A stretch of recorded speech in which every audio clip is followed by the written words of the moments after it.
Кыргыз-Өзбек чегарасын Өзбекстандын чегарачылары кесип өттү деген маалымат чындыкка дал келбейт. Бул тууралуу Кыргыз Республикасынын Улуттук коопсуздук мамлекеттик комитетинин чегара кызматы билдирди. Маалыматка ылайык 12 мартта Баткен облусунун Сай айылынын Жалпакташ жергесинде жергиликтүү тургун өзбекстандык чегарачылар Кыргызстандын аймагына кирип кеткенин айтып, аны видеого тарткан. Чегарада чыр-чатактын алдын алуу максатында Айдаркен багытындагы чегара өкүлдөрү Өзбекстандын Сох багытындагы чегара өкүлдөрү менен жолугуш өткөрүштү. Жолугушун жыйынтыгында Өзбекстандын чегарачылары Кыргызстандын аймагына кирбегени жана чегара линиясына жакын аймакта кароо жүргүзүп жатканы аныкталган. Ошондой эле чегарачылар жергиликтүү тургун менен жолукканда өзүнүн ыйгарым укуктарынан чыккан эмес деп айтылат маалыматта. Тараптар чегарага жакын аймактардагы тургундар арасында түшүнбөстүк жаралбаш үчүн мындан ары чегарачылардын кыймылы тууралуу маалымдап туруу боюнча макулдашууга жетишти. Ошондой эле жергиликтүү бийлик өкүлдөрүнүн катышуусунда кадастрлык кызматтардын жетекчилеринин деңгээлинде дагы бир жыйын өткөрүү чечими кабыл алынды. Мындан тышкары калк арасында түшүндүрүү иштери күчөтүлөт. Ал эми Сай айылынын Жалпакташ жергесин видеого тарткан тургунуна окуя боюнча түшүндүрмө берилген. Министрлер кабинетинин төрагасы Акылбек Жапаров жаратылыш ресурстары, экология жана техникалык көзөмөл министрлигинин жамаатына министрдин милдетин аткаруучу Мелис Турганбаевди тааныштырды.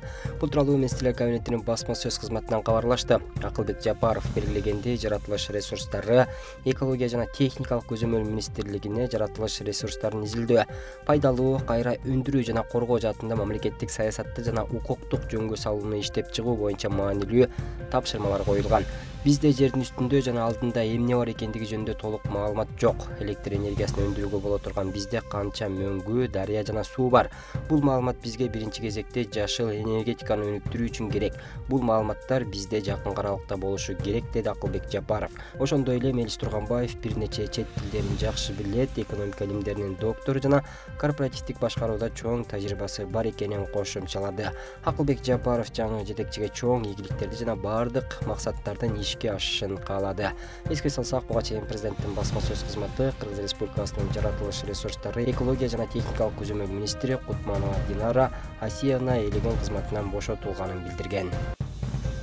Министрлер кабинетинин төрагасынын орун басары Эдил Байсалов 40 райондон 40 демилге инновациялык демилгелерди тандоо долбоорунун жеңүүчүлөрүн аныктоо жана сыйлоо аземине катышты. Эдил Байсалов салтанатты ачып жатып учурда инновациянын ролу болуп көрбөгөндөй жогорулаганын белгиледи. 40 райондон 40 демилге долбоору кичи жана орто бизнес үчүн өлкөнүн экономикасын өнүктүрүүгө салым кошо турган бизнес долбоорлорун ишке ашыруу үчүн эң сонун мүмкүнчүлүк. Бүгүн жеңип чыккан 8 инновациялык демилгенин авторлору өз идеясын ийгиликтүү ишке ашыруу үчүн колдон келгендин баарын жасайт деп ишенгим келет, деди ал.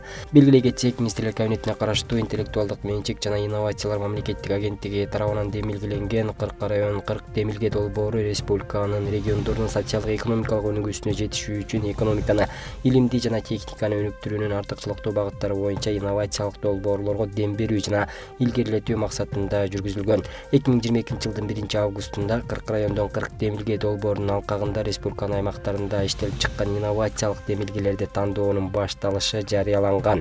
Тандоого жалпысынан 98 өтүмө келип түшкөн. Негизинен өндүрүш, кайра иштетүү, өнөр жай, кызмат көрсөтүү, айыл чарба, сатуу, билим берүү жана маалыматтык технологиялар тармагындагы долбоорлорду иштеп чыгуу боюнча сунуштар болгон.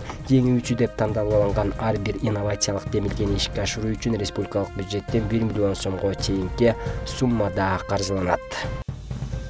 Өткөн жылы Россиядагы кыргыз мигранттарынын саны 90 миңге жакын көбөйгөн. Бул тууралуу Евразия экономикалык комиссиясынын эмгек миграциясы жана социалдык коргоо департаментинин директору Алтынай Өмүрбекова билдирди. Муну менен катар Россиядагы армениялык эмгек мигранттарынын саны 50 миң адамга азайган.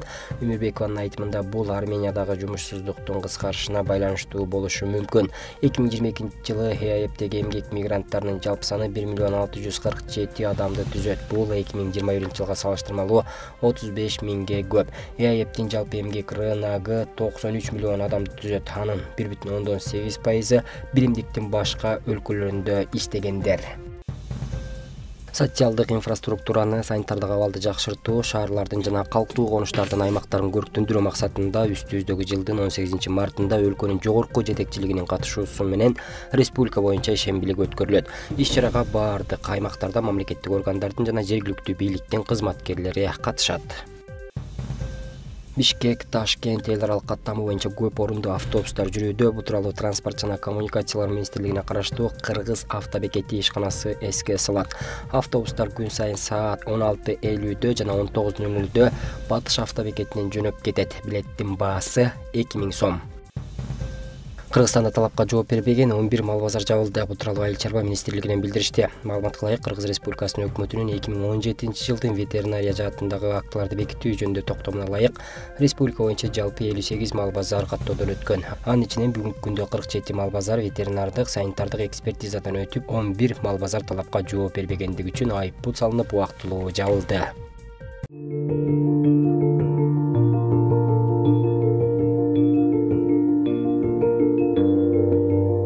Жана кайчы бул жерде каймары пазуха деп коет. Каймары пазуханы тешип өтүп, көздүн асты менен баргандагы основной арка жакта основной пазуха бар. Основной пазуха жеткенде жана ошо көзгө сайылып, анан токтоп калган да. 5 жаштагы Кутбарай Атабаева 9 март күнү кайчыны кармап ойноп жатып, столдон жыгылып, кайчы 7 сантиметрге чейин оң жак жүзүнө кирип кеткен. Жаш кызды көргөн ата-энеси тез арада Оштогу облустар аралык балдар ооруканасына алып келген. Кайчы кыздын оң жак каймор көңдөйчөсүн тешип өтүп, көз асты аркылуу баш сөөктүн негизинде жайгашкан көңдөйчөсүнүн сөөгүнө сайылып токтогон.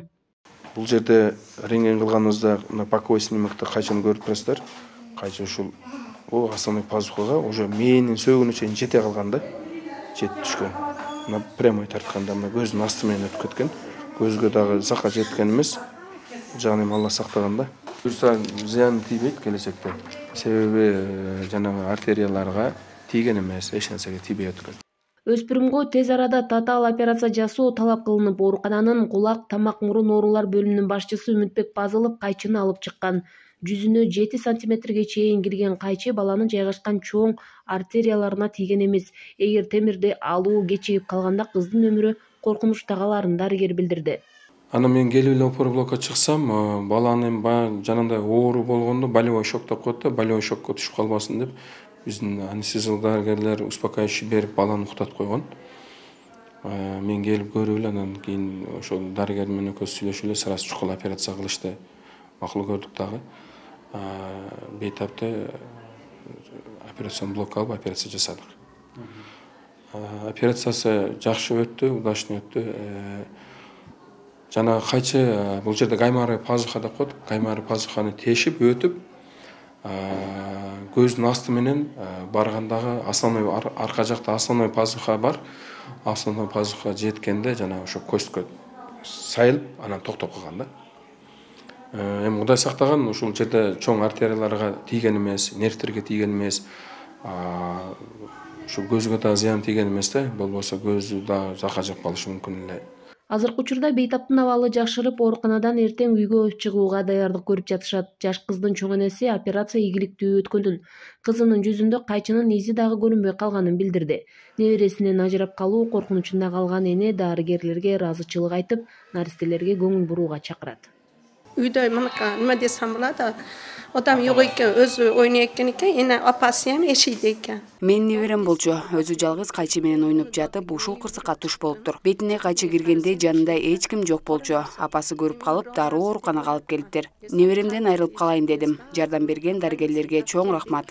Алып келүү дегене врачлар, рахмат врачларга. Ооруканага наристелерден оор жаракат алып келген учурлары тынымсыз катталат. Балдар тыйын жутуп, дем алуусу начарлаган наристелер көп экенин дарыгерлер айтат. Мекеменин кулак, тамак, мурун оорулар бөлүмү 58 орундукка ылайыкталып, жалпы түштүк аймагындагы өспүрүмдөрдү кабыл алат. Ал эми татаал операциялар тынымсыз жасалып турат. Гүлжан Ажаматова, Бектур Калыбек уулу, Ош шаары. Советник по стратегическому развитию. Ислам инвестициялык форумунун алкагында Кыргыз Республикасынын социалдык коргоо жана миграция министрлиги менен Сауд Аравиялык Иман Кайрымдуулук Ислам фонду менен өз ара кызматташуу жөнүндө меморандумга кол коюлду. Бул иш-чарага биз 10дон ашык өлкөлөрдөн өкүлдөрдү чакырып, ошол 2 күндөн бери бир топ долбоорлор менен таанышууларды, андан тышкары ошол ислам принциптери менен каржылоону кантип киргизсек болот, биздин ошол Орто Азия өлкөлөрүнө ошол принциптердин туура киргизүү жөнүндө маалымат алмашып, пикир алмашып. Уюштуруучулардын айтымында бул меморандум тараптардын ортосундагы узак мөөнөттүү натыйжалуу жана өз ара кызматташтыкты өнүктүрүү, жардамга муктаж, социалдык жактан аз камсыз жарандарга багытталган кайрымдуулук ишин жүзөгө ашырууну көздөйт. Эки күн бою форумда Кыргызстандын ар тараптуу өнүгүүгө болгон потенциалын байкадым. Ушул форумга катышкан инсандар сиздер дагы салымыңыздарды кошосуңар деп ишенем. Кыргызстан менен Сауд падышачылыгынын тыгыз кызматташуусу бекемделип жатканына күбө болуудабыз. Баарыбыз билгендей, кайрымдуулук бул социалдык тармакта маанилүү аспект. Андыктан социалдык өнүктүрүү министрлиги менен белгилүү бир келишимдер түзүлдү. Тыгыз кызматташуу алдында турабыз. Бүгүн бизде социалдык министрлик менен меморандумга кол коюлуп, ал ошол 2 борбор курулат деп ал жөнүндө дагы сөз болду. 2 борбор деген бул бирөөсү Бишкек шаарында, экинчиси болсо Ош шаарында куруу пландаштырылып жатат. Анан бийлик өкүлдөрү менен бир топ жолугушуулар болуп, пикир алмашуу болуп, ошол келечектеги кызматташуу боюнча бир топ пландарды түзүштү. Жалпысы ошол 7 областта тең 30 райондо пландаштырып атат куруу ошол үйлөрдү, социалдык үйлөр деп атабыз. Бул ислам принциптери менен курулуп бүтүп, ошол пайдаланууга бериле турган үйлөр болуп эсептелинет. Долбоорлорду мындан ары инвестициялоо үчүн мыйзамдык платформа керек. Аны иштеп чыгууда биз жардам берүүгө даярбыз. Анткени Кыргызстан биздин өнөктөшүбүз деп кошумчалады Ислам өнүктүрүү банкынын өкүлү. I feel very impressed. Мен Кыргызстанга биринчи жолу келишим. Форумдун алкагындагы жергиликтүү бизнес чөйрөсү менен баарлашууда өлкөнүн бизнес потенциалы жогору, мүмкүнчүлүктөрү кенен экенин байкадым. The hope to develop and enhance. Кыргызстан как раз в первых большинство. Перс булундагы өлкөлөрдүн инвесторлору үчүн Кыргызстан белгилүү бир финансылык борбор боло алат. Анткени анда инвестициялоо үчүн энергетика, өнөр жай, айыл чарба, туризм тармактары бар. Демек, бул форум кыргыз ишкерлери менен чет элдик инвесторлордун ортосундагы байланыштарды түзүү үчүн аянтча болмокчу.